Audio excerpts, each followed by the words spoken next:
बिस्मिल्लाहिर्रहमानिर्रहीम। अस्सलाम वालेकुम। मिसेस फूड किचन में खुश आमदीद। अल्लाह ताला से दुआ गो हूँ कि अल्लाह ताला आप सबको सदा अपनी रहमतों के साए में रखे, आपको अपने घरों में शादोबाद रखे, खुशो खुर्रम रखे, आमीन सुम आमीन। तो ले जी, ये है इधर मॉर्निंग तकरीबन सुबह 6:15 का टाइम, और मुझे प्रेस करना था अपने बेटे का यूनिफॉर्म। तो मैंने कहा चलें जल्दी जल्दी ना पहले इसको कर लिया जाए प्रेस, क्योंकि लाइट का भी कोई पता नहीं होता, जब मर्ज़ी चली जाती है। तो मैंने कहा चले ना पहले प्रेस वाला काम कर लिया जाए। और यूनिफ़ॉर्म प्रेस करते हुए साथ-साथ मैं इसको आवाज़ें दे रही थी कि बेटा उठ जाओ, क्योंकि सुबह को बच्चों को उठाना भी एक, वो क्या कहते हैं कि मिशन ही होता है कि बच्चे उठ जाएँ, उठ जाएँ, उठ जाएँ। क्योंकि बच्चों को हम जितना भी कहेंगे ना कि वो जल्दी उठें, मगर हर घर की यही रूटीन है कि रात में बच्चे सोते नहीं हैं और सुबह को उठते हुए फिर इतना तंग करते हैं। हालाँकि इनको पता भी होता है कि स्कूल की क्या टाइमिंग है, मगर फिर भी ज़ाहिर है बच्चे तो बच्चे ही होते हैं। अब जल्दी-जल्दी ये फ्रेश हो जाएगा और फिर मैं बाद में इसको ब्रेकफ़ास्ट करवाऊँगी और इसको भेजूँगी मैं स्कूल, और फिर देखेंगे अगला काम। और इधर ना मैं आपको दिखाती हूँ, मेरे हस्बैंड रात को लेकर आए थे, उनके ना शॉप के करीब नई बेकरी खुली थी, तो ये टेस्ट करवाने के लिए केक रस लेके आए थे। तो मैंने कहा चलें ये इसकी वीडियो ना मैं आपसे भी शेयर करती हूँ। ये मियाँ बेकर्स वाले हैं, और वैसे लाए तो वो ये टेस्ट करवाने के लिए थे कि ये कैसे हैं, मगर आप यकीन करें ये इतने मज़े के थे ना, बहुत ज़्यादा खस्ता और क्रिस्पी। और आज मैं अशल को लंच भी, और लंच कह रही हूँ ब्रेकफास्ट भी इसी का करवाऊँगी, साथ में उसको बनाकर दे दूँगी चाय। तो ले जी खोलते हैं हम इसको, और ताकि मैं आपको भी ये पूरा दिखा सकूँ, देखें। जिसको तो केक रस पसंद होंगे उसके मुंह में तो ज़रूर पानी आ गया होगा।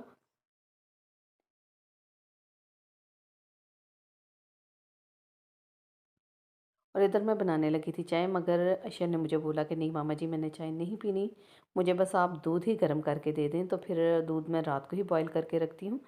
तो अब मैंने उसको ना ओवन में दूध को गर्म कर दिया था। मैंने कहा चलिए जल्दी जल्दी आप ब्रेकफास्ट कर लो, ताकि मेरा ये काम भी ख़त्म हो और फिर दूसरे काम की तरफ चलें हम। क्योंकि हम अपने घर को जितना मर्ज़ी मैनेज कर लें, कोई ना कोई काम रह ही जाता है। और ये मेरे साथ नहीं बल्कि हर हाउसवाइफ के साथ ऐसा ही होता होगा। आप ये नोट कीजिएगा कि हम एक काम को ख़त्म करके बैठे ना कि चलें जी शुक्र है अल्लाह का ये काम तो हमारा ख़त्म हो, और उठकर जब किसी और की तरह देखेंगे ना कोई और भी चीज़, तो वहाँ भी कोई ना कोई हमारा काम करने वाला ही होगा। तो इस बात से ना आज तो मुझे बहुत ही ज़्यादा डिप्रेशन हुआ कि इंसान कभी फ्री हो ही नहीं सकता। जितना मर्ज़ी हम अपने घर को मैनेज कर लें, मगर फिर भी कोई ना कोई काम रह ही जाता है। और इधर छोटू तो चला गया स्कूल, और उसके बाबा जी अब करने लगे नाश्ता, और नाश्ते में उन्होंने मुझे बोला था कि मुझे पराठा और अंडा बना दे और साथ चाय बना दे।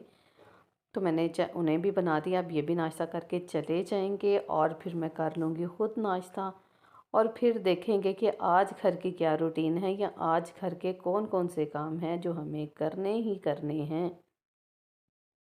और नाश्ता करने के बाद बेडशीट को करूँगी मैं ठीक, और फिर बाकी सफाई भी कर लेंगे। क्योंकि बेडरूम में आते सार ना सबसे पहले मुझे ये होता है कि बेड साफ़ सुथरा हो जाए, और जब बेड नीट क्लीन होगा ना तो मुझे ऐसा लगता है कि सारा कमरा ही हमारा समेटा गया है। फिर मुझे कोई गंद इतना गंद नहीं लगता, क्योंकि बेड पे ही मुझे ज़्यादा होता है कि बेडशीट नीट क्लीन हो, इस पे एक भी सिलवट ना पड़ी हो, तो पूरा कमरा ही नीट लगता है। ये देखिए अब माशाल्लाह से पूरा कमरा ही नीट लगने लग गया। ले जी, इधर सफाई वगैरह करने के बाद अब और काम रात में मैंने कपड़े धोकर रखे हुए थे, स्पिनर करके मैंने रख दिए थे। मैंने कहा रात को ना ये तरेल वगैरह पड़ती तो उससे वाइट कपड़ों का ना कलर ख़राब हो जाता है। आप भी ये नोट कीजिएगा कि जब भी ये तरेल वाला मौसम हो ना, तो नमी वाला, तो आप वाइट कपड़ों को मत रात को खुश्क होने के लिए डाला करें, क्योंकि इस पे ना ये जो वाइटनेस इनकी है बिल्कुल ये पिलाहट में चली जाती है। तो इस वजह से मैं सर्दियों में ऐसा ही करती हूँ, रात को कपड़े धोकर स्पिनर करके रख देती हूँ, और जैसे ही सुबह को सूरज निकलता है ना मैं तब डाल कर आती हूँ छत पे कपड़े। उसका फिर ये भी फ़ायदा होता है ना कि सारे दिन कपड़ों को धूप लगती है, और 4 से 5 बजे के दरमियान मैं कपड़े उतार लाती हूँ, तो इतने कमाल के कपड़े खुश्क हो जाते हैं। मेरी सर्दियों में यही रूटीन होती है, रात में मैं कपड़े धोती हूँ और ड्राई करके रख देती हूँ और सुबह को डालती हूँ। और कपड़े डालने के बाद मैं नीचे आई और मैं किचन में गई, तो देखा था कि किचन की भी ना बास्केट काफ़ी गंदी हो रही थी, और ये बाहर वाला मैंने 2 बास्केट्स रखी हुई हैं किचन में भी, और ये जर्नल रखी हुई है मैंने, तो ये भी मुझे गंदी लग रही थी। तो अब मैंने पकड़ा और मैंने कहा इसको बिना सर्फ़ से अच्छे तरीके से पहले धोकर इसको ड्राई करूँगी, और ड्राई करने के बाद फिर इसमें हम लगा देंगे इनके शॉपर। अच्छा, बास्केट में शॉपर लगाने का इतना फ़ायदा होता है ना कि बास्केट तकरीबन 4 से 5 दिन तक भी वॉश ना करो तो बास्केट में से स्मेल नहीं आती। आराम से जब कूड़े वाला आता है तो बास्केट में से मैं शॉपर को पकड़ती हूँ और कूड़ा उसको दे देती हूँ, बास्केट फिर हमारी नीट क्लीन रहती है। और फिर इसमें शॉपर लगा दो तो कोई टेंशन ही नहीं होती। और ले जी, इधर मैं कमरे में आई हूँ तो मैंने कबर्ड खोली, तो ये वेस्ट और सॉक्स वाला ड्रा काफ़ी गंदा हो रहा था, तो मैंने कहा चलें जी इसको भी साफ़ कर लिया जाए। उसके लिए ना ये मैं बास्केट लाई थी, मैंने कहा चलिए अब इनकी ना बुनियानें और सॉक्स वगैरह, नाले वगैरह, अक्सर ऐसा ही होता है घरों में कि जब नाले वगैरह शलवारों में डालने हो ना तो अक्सर नहीं मिल रहे होते, तो मैंने कहा चलें इन सारी चीज़ों का ना एक बास्केट में अरेंज करती हूँ और इसको पकड़ूँगी और अलमारी के ड्रा में रख दूँगी, फिर बड़ा फ़ायदा होगा।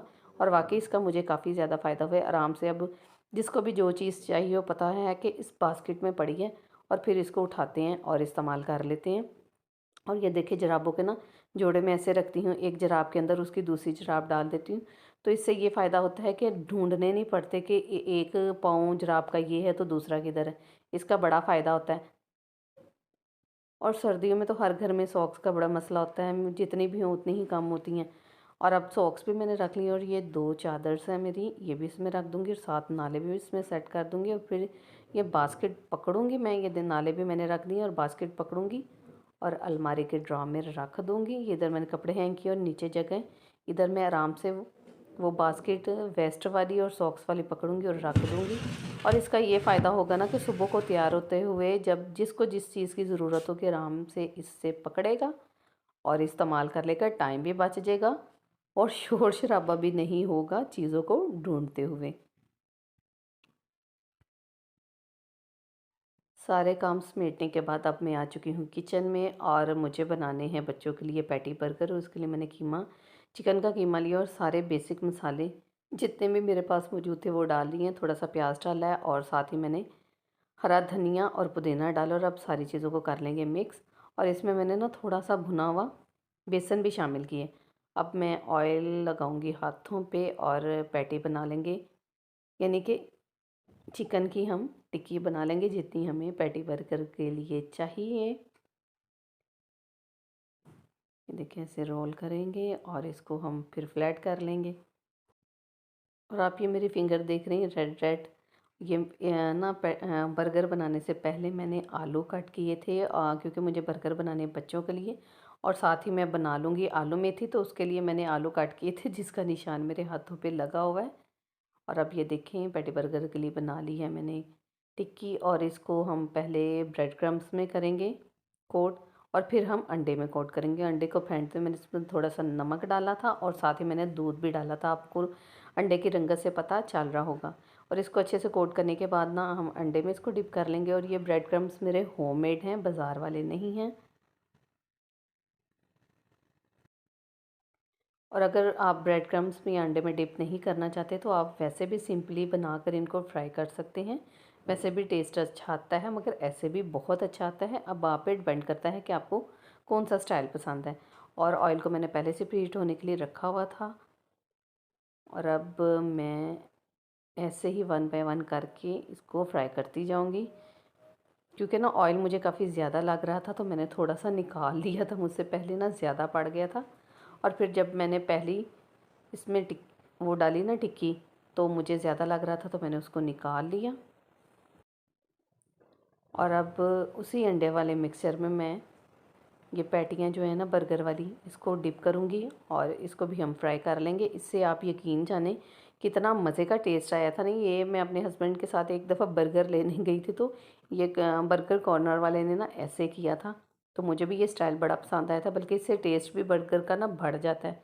तो मैंने कहा क्यों ना मैं भी इसको ऐसे ही करूँ, आप भी इसको ज़रूर ट्राई कीजिएगा, देखना आपके बच्चे भी इसको पसंद करेंगे और आप ख़ुद भी इसको पसंद करेंगे। और अब इसको ना मैं कर लूँगी अच्छे तरीके से फ्राई। अब भी इसकी हम कर लेते हैं साइड को चेंज। चारों की साइड को चेंज कर लूँगी और फिर इसको उतार लूँगी और फिर हम बना लेंगे जल्दी जल्दी बर्गर। और बर्गर में आप की अपनी मर्ज़ी पे ही डिपेंड करता है किसकी कोटिंग आपने पहले करनी, किसकी बाद में करनी। ये मेरे पास ना इमली और अदरक वाली केचप है, इसको डालेंगे, इसका बड़ा मज़े का टेस्ट आता है।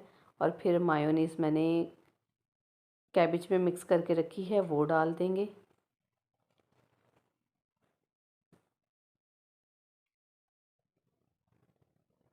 अब सारी पैटी पे मैं पहले लगा लूँगी मायोनीज़ और कैबेज। और फिर जो मैंने पैटी बर्गर के लिए टिक्कियाँ बना कर रखी हैं वो हम रख लेंगे। मैं आपको बता रही हूँ ना कि ये बर्गर बनाने पे ना आपकी अपनी मर्ज़ी डिपेंड करती है। अगर आपने जो भी चीज़ पहले लगानी है बाद में लगानी है कोई इशू नहीं है, ये कोई फ़र्ज़ थोड़ी है या वाजिब थोड़ी है कि हमने जो चीज़ अगर बाज़ार वाले वो पहले लगाते हैं तो हम भी वही लगाएं। जैसे आपको अच्छा लगता है आप वैसे लगाएं, मकसद तो ये है कि टेस्ट अच्छा होना चाहिए।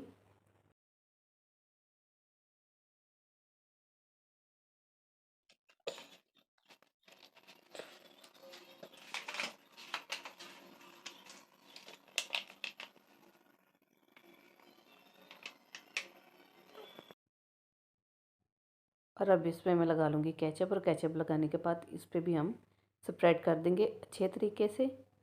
और इसको फैलाने के बाद बस अब हमारा बर्गर रेडी है।